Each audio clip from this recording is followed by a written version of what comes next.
मेरी पसंदीदा कविताओं की काव्य पाठ श्रृंखला में आज आप सुनिए हिंदी के सुपरिचित युवा कवि प्रकर्ष मालवीय विपुल की कविता।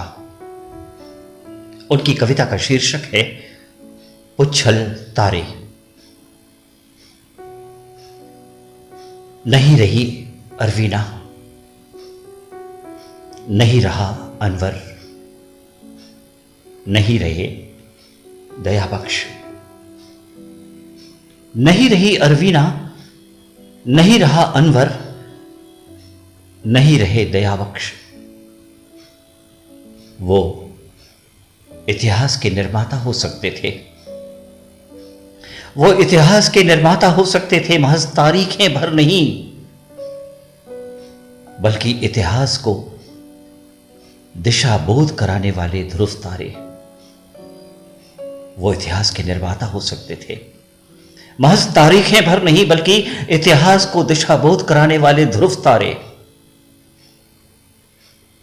लेकिन अफसोस कि सारे वाजिब कारणों के होते हुए भी वो इतिहास में कहीं नहीं है। लेकिन अफसोस कि सारे वाजिब कारणों के होते हुए भी वो इतिहास में कहीं नहीं है। उनके पेट के विज्ञान ने उनका भूगोल बदल डाला, उनके पेट के विज्ञान ने उनका भूगोल बदल डाला। वो अंतरिक्ष के दिग्भ्रमित पिंड होकर रह गए, जो भटक गए अपने परिक्रमण पथ से।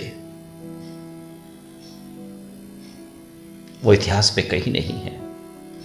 उनके पेट के विज्ञान ने उनका भूगोल बदल डाला।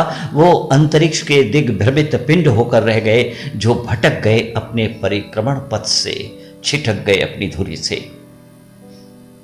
और रोटी के शक्तिशाली ध्रुवों के गुरुत्व में उलझ गए, छिटक गए अपनी धुरी से। और रोटी के शक्तिशाली ध्रुवों के गुरुत्व में उलझ गए। अफसोस, जिंदा रहने की जद्दोजहद में, भूख के अथाह ब्रह्मांड में वो कहीं खो गए। अफसोस, जिंदा रहने की जद्दोजहद में, भूख के अथाह ब्रह्मांड में वो कहीं खो गए। वो इतिहास में कहीं नहीं है। उन्होंने रोटी मांगी, हमने उन्हें भूख दी। उन्होंने रोटी मांगी, हमने उन्हें भूख दी। उन्होंने पानी मांगा, हमने उन्हें प्यास दी। उन्होंने भूखे बच्चे के लिए दूध मांगा, हमने उन्हें सस्ती दर पर कर्ज दिया। उन्होंने घर जाना चाहा, हमने उन्हें इंतजार दिया। उन्होंने रोटी मांगी, हमने उन्हें भूख दी। उन्होंने पानी मांगा, हमने उन्हें प्यास दी। उन्होंने भूखे बच्चे के लिए दूध मांगा, हमने उन्हें सस्ती दर पर कर्ज दिया। उन्होंने घर जाना चाहा, हमने उन्हें इंतजार दिया। कहां पता था उन्हें, कहां पता था उन्हें कि उम्मीद की जिस गाड़ी में वो कंधे पर भूख का बस्ता टांगे चढ़ रहे हैं, उसी गाड़ी से भूख के उसी बस्ते में बांधकर, संभावित संक्रमित कहकर, किसी लावारिस बम की तरह भूखे पेट ही किसी अनजाने प्लेटफॉर्म पर उतार दिए जाएंगे। कहां पता था उन्हें, कहां पता था उन्हें कि उम्मीद की जिस गाड़ी में वो भूख का बस्ता टांगे चढ़ रहे हैं, कहां पता था उन्हें कि उम्मीद की जिस गाड़ी में वो कंधे पर भूख का बस्ता टांगे चढ़ रहे हैं, उसी गाड़ी से भूख के उसी बस्ते में बांधकर, संभावित संक्रमित कहकर, किसी लावारिस बम की तरह भूखे पेट ही किसी अनजाने प्लेटफॉर्म पर उतार दिए जाएंगे। कहां पता था। गाड़ी की खिड़की से अपने गांव की बाट जोहती आंखें, गाड़ी की खिड़की से अपने गांव की बाट जोहती आंखें अपने गंतव्य पर पहुंचने से पहले ही पथरा जाएंगी। कहां पता था, कहां पता था उन्हें वो बचाए जा सकते थे। वो बचाए जा सकते थे थोड़े से पानी, कुछ रोटियों, साधारण दवा की एक गोली और बहुत थोड़ी सी मानवीयता से वो बचाए जा सकते थे। वो बचाए जा सकते थे थोड़े से पानी, कुछ रोटियों, साधारण दवा की एक गोली और बहुत थोड़ी सी मानवीयता से वो बचाए जा सकते थे,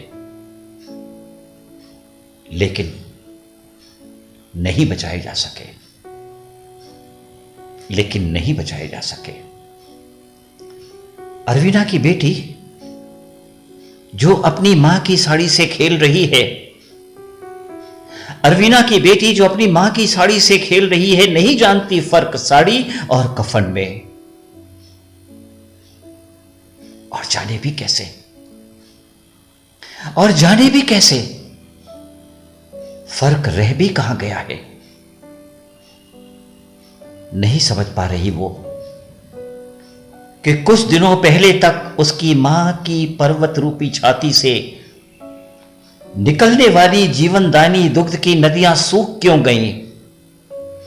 नहीं समझ पा रही वो कि कुछ दिनों पहले तक उसकी मां की पर्वत रूपी छाती से निकलने वाली जीवनदायी दुग्ध की नदियां सूख क्यों गईं। दरअसल वो खेल नहीं रही, दरअसल वो खेल नहीं रही, बल्कि ढूंढ रही है भूख का वो बांध जिसने उसके हिस्से का पोषण रोक लिया है। दरअसल वो खेल नहीं रही, बल्कि ढूंढ रही है भूख का वो बांध जिसने उसके हिस्से का पोषण रोक लिया है। नहीं छपी यह खबर किसी भी प्रमुख अखबार में, नहीं छपी यह खबर किसी भी प्रमुख अखबार में, तो क्या अरवीना, अनवर और दया बख्श यूं ही भुला दिए जाएंगे अंतरिक्ष के किसी आवारा पिंड की तरह? नहीं छपी यह खबर किसी भी प्रमुख अखबार में, तो क्या अरवीना, अनवर और दया बख्श यूं ही भुला दिए जाएंगे अंतरिक्ष के किसी आवारा पिंड की तरह? नहीं, मैं अपनी कविता में जीवित रखूंगा उन्हें, मैं अपनी कविता में जीवित रखूंगा उन्हें सैकड़ों वर्षों में कभी कभार दिखाई देने वाले पुच्छल तारे की तरह।